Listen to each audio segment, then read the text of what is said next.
Hi everybody, it's Gemma. Welcome back to Pampered Wolf. Today we are going to be talking all about skin undertone and how to find out whether you are cool, neutral or warm. There's going to be a few tips in here to figure out which one you are. Now, it's not just important to know your undertone for the perfect foundation shade. It's also really important to know your undertone so that you know what blusher shades are going to suit you best, what lipstick shades are going to suit you best, the hair colour that's going to suit you best, and the clothing colours that are going to suit you best. So if you are interested in figuring out what your undertone is, then please keep watching. Okay, so there are no Pampered Wolf personalised tips in this video. I think once you've seen an undertone video on YouTube, you've more or less seen them all, but I get asked this question on my channel all the time. And the steps that you need to go through if you can't figure it out with the first step are quite in-depth to write down in the comments section. So I thought I would do this video just to explain it to everybody, just in case you didn't know.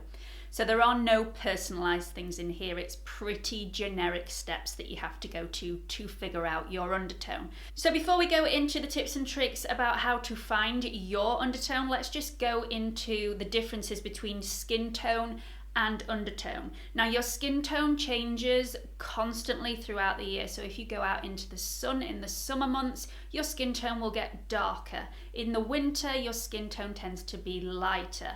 Your skin tone changes constantly when you are in and out of the sun. Your undertone never changes, ever. You will always be the same undertone. Now, there are three different undertones. There's warm, neutral, and cool. So if you've got a warm undertone skin, your skin is going to have more of an orangey, peachy, yellowy, golden hue to it. If you've got a cool undertone skin, your skin is going to be a lot pinker, go a lot redder, or have a bluey, purpley undertone hue to it. Now, you're not going to have blue skin unless you are a Smurf.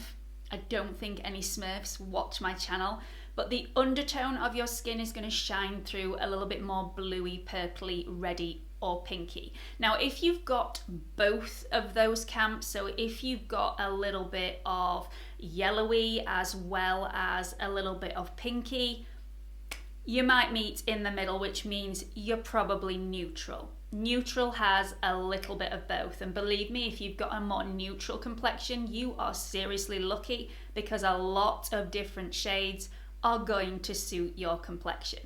Okay, so there are a couple of things that you can answer which might determine whether you are in the warm, cool, or neutral camps. These aren't set in stone, they don't work for everybody, so just take this with a little pinch of salt. But if you have brown eyes or hazel eyes, you generally are more likely to be in the warm category or the neutral category. So just bear that in mind. Again, doesn't work for everybody. Some people with brown eyes have a cool undertone, but it's more likely if you have brown eyes or hazel eyes that you will fit into the warm undertone camp. If you have blue eyes, grey eyes, or green eyes, you are more likely to fit into the cool toned camp. But again, it's not set in stone. You can also answer this little question to see which undertone camp you fit into. Now, again, this doesn't work for everybody, but if you tan really easily when you are out in the sun, you are more likely to be within the warm undertone category. If you burn really easily, or you go pink, or you do not tan at all, or very, very little, you are more likely to be in the cool undertone category. Again, this isn't a precise science, but it helps determine which camp you're in. Okay, so let's move on to the tests that you can do at home to determine whether you have a cool, warm, or neutral undertone. Now, you must be in natural lighting for this. Don't be in false lighting indoors with the lights on, because the lighting in your house and the bulbs that you have could be a cool or warm lighting, so this falsifies the results. Also, don't go outside in direct sunlight, because the sunlight's rays are warm and can also falsify your results. So just be by the window, but not in direct sunlight, and you will get a more accurate result. Okay, so the first test that I suggest that you do is have a look at the colour of the veins in your wrist. Now, I always suggest you do this first because this is the easiest test to do because you don't need anything else. Unless you can't see the colour of the veins in your wrist, in which case this is very, very difficult. So move on to test 2. But if you can see the colour of your veins in your wrist, if they are a bluey purpley colour, you are more likely to have a cool undertone to your skin. If they are a green colour, you are more likely to be a warm undertone. If you have a little bit of both, a little bit of green veins and a little bit of bluey purpley veins, you may be neutral. So move on to step 2 to see which one, whether cool or warm, is the more dominant in your undertone. Okay, so I do have a lot of green veins in my wrist, but I also have a lot of bluey purpley veins in my wrist. I can't really show you in this lighting because it's not natural lighting, so you are going to have to take my word for it. But I would like to know if I do definitely fit into that neutral category right in the middle, or whether the cool or the warm is more dominant.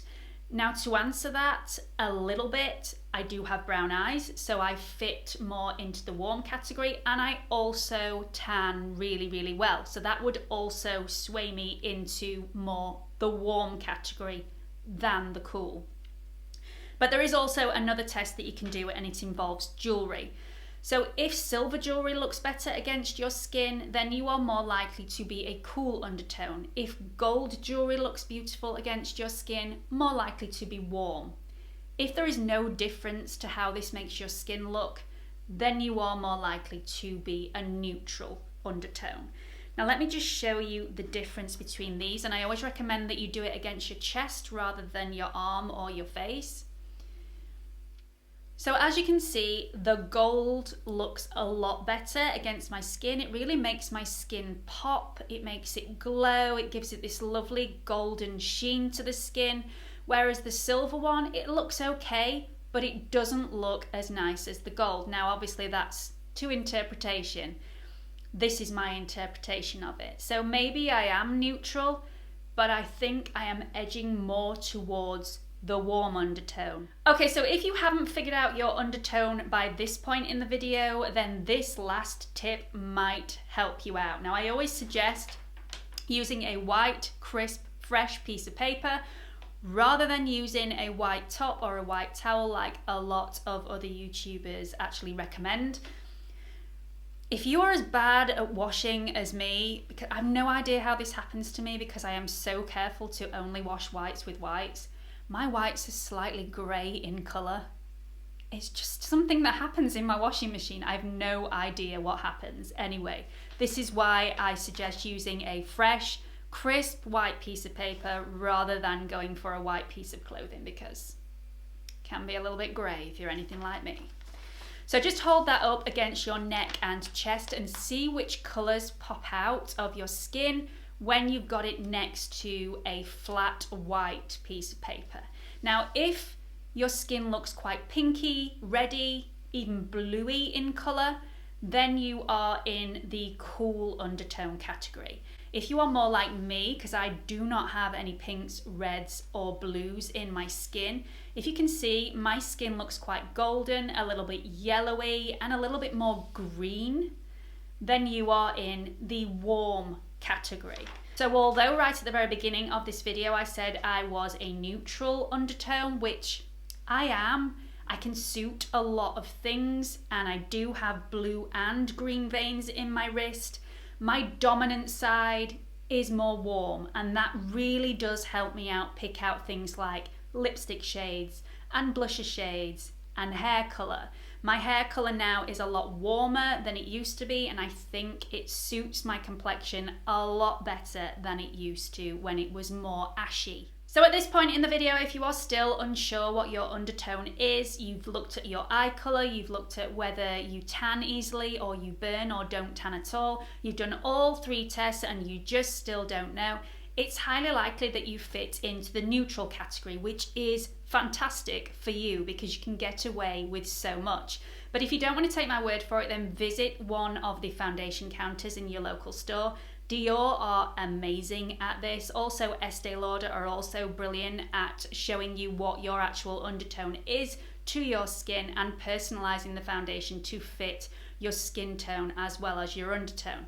Amazing at this, absolutely fantastic. So they will help you out. Whatever you do though, don't visit the MAC counter, because if you are already confused about this, MAC will confuse you even more. Because if you have a warm undertone, they will put you in a C foundation, which is their cool, because they do things back to front. So their cool is actually warm and their warm is actually cool, which is really, really confusing. So if you are already confused, don't go to MAC. Their foundations are amazing and I highly recommend them.